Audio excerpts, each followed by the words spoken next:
मराठी, तुमचा विश्वास आमची ताकद. अशैक्षणिक कामांमधून सुटका करा आणि टीईटी परीक्षेसह पदोन्नतीमधील अन्यायकारक अटी तातडीने रद्द करा. या प्रमुख मागण्यांसाठी आज बुलढाणा जिल्हाधिकारी कार्यालयावर शिक्षकांचा विराट मोर्चा धडकला. मुंबईच्या आझाद मैदानावर सुरू असलेल्या राज्यव्यापी शाळा बंद आंदोलनाला पाठिंबा देत आज बुलढाण्यातील शेकडो शिक्षक रस्त्यावर उतरले होते. बुलढाणा शहरात आज शिक्षकांच्या घोषणांनी संपूर्ण परिसर दणाणून सोडला होता. अशैक्षणिक कामांचा वाढता बोजा आणि जाचकटींमुळे त्रस्त झालेल्या जिल्ह्यातील शेकडो शिक्षकांनी आज आपल्या लेखण्या बाजूला ठेवून थेट रस्त्यावर उतरण्याचा निर्णय घेतला. मुंबईतील आझाद मैदानावर सुरू असलेल्या राज्यव्यापी शाळा बंद आंदोलनाचाच हा एक भाग होता. या आंदोलनाची सुरुवात शहरातील जिजामाता संकुलासमोरून झाली. तिथून निघालेला हा मोर्चा संगम चौक आणि जयस्तंभ चौक मार्गे जिल्हा कचेरीवर धडकला.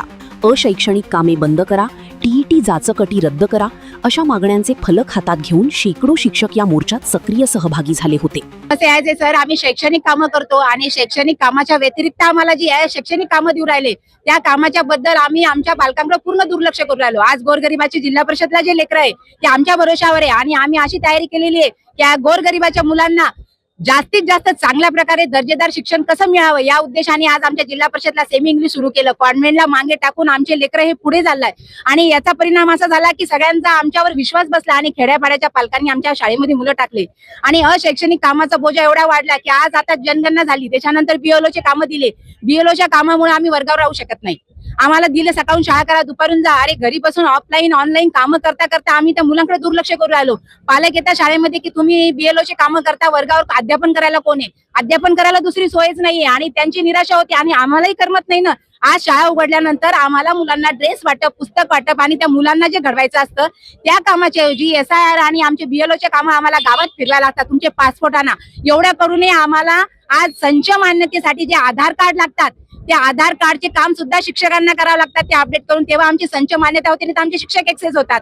एवढा प्रयत्न करून जर का आम्ही आमच्या विद्यार्थ्यांकडे जे मेन कार्य ज्ञानदानाचं आमच्याकडे त्याकडे आमचं दुर्लक्ष होत असेल तर काय फायदा? आम्ही शिक्षक म्हणून हे काम करतो. शिक्षकाच्या व्यतिरिक्त आम्हाला वाटते दुसरे अशैक्षणिक कामं देऊ नये, कारण हे कामं करायला समाजामध्ये बरेच बेरोजगार आहे की त्यांना या मानधन तत्वावर ते कामं करून घेऊ शकता. शिक्षक हा प्राणी हा कोणतेच कामं नाकारत नाही आणि आज सुद्धा आम्हाला इथे परमिशन देऊन आम्ही सगळे कामावरून मोर्चाला आलो. त्यांचा उद्देश आमचा एवढाच होता की आमच्याकडे शैक्षणिक कामं देऊ नये, आम्हाला मुलांना शिकू द्या. आमचा याच्या पाठीमागचा दुसरा उद्देश काही नाही. एवढ्या करून आमच्यावर टीईटीची परीक्षा लांबली. 2 महिने टीईटीचा आम्ही सगळे लेकरं बाळ सगळं करून अभ्यास केला, तोही पेपर फोडला शासनाने. त्यात आमचा शिक्षकांचा दोष आहे का? आता शाळा उघडल्यानंतर टीईटीचा अभ्यास करायचा, मुलांना शिकवायचं, बीएलओचे कामं करायचे, संच मान्यता करायची, हे प्रश्न कोण सोडवणार आहे?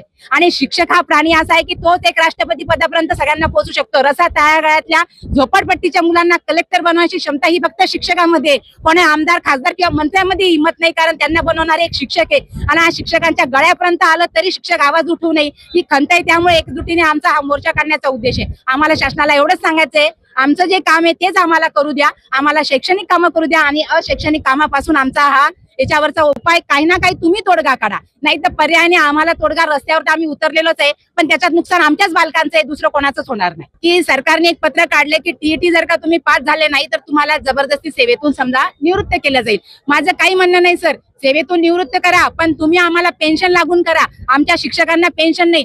अरे 5 वर्ष आमदार खासदार राहतात त्यांना पेन्शन आहे, आम्ही 30-30 वर्ष सेवा करू राहिलो तरी आम्हाला पेन्शन नाही. मग असं करा ना तुम्ही, आम्हाला सेवानिवृत्त करा आणि आम्हाला पेन्शन देऊन टाका. आम्ही स्वखुशीने घरी राहतो, काय आमची अडचणी, आम्ही घरी बसून लेकरांना शिकू. कारण आम्ही जर का ज्यांना ज्ञानदानाचं कार्य करतो त्याला भीक मागायची वेळ तुम्ही आणू राहिले. शिक्षकाला भीक मागायची. आज एक शिक्षक हार्ट अटॅकने गेला सर, 2 दिवसाची बातमी आहे. त्या शिक्षकांनी सांगितले होते माझी तब्येत बरोबर नाही, तुम्ही माझ्याकडे बीएलओचं काम देऊ नका, तरी त्यांना काम दिला, तो माणूस गेला. आज त्याची जीवितहानी कोणी भरून द्यायची? आज आम्ही 2-2 वाजेपर्यंत ऑनलाईन कामं करतो. आमचे पण हे शरीर आहे, यंत्र थोडी. मोर्चा जिल्हाधिकारी कार्यालयावर पोहोचल्यानंतर शिक्षकांच्या एका प्रमुख शिष्टमंडळाने जिल्हाधिकाऱ्यांची भेट घेऊन त्यांना आपल्या मागण्यांचे निवेदन सादर केले. आता या राज्यव्यापी आंदोलनाची दखल घेऊन शासन शिक्षकांना न्याय देणार का हे पाहणे महत्त्वाचे ठरेल. ब्युरो रिपोर्ट, लोकप्रिय मराठी न्यूज, बुलढाणा. अशाच ताज्या आणि वेगळ्या घडामोडींसाठी पाहत रहा लोकप्रिय मराठी न्यूज.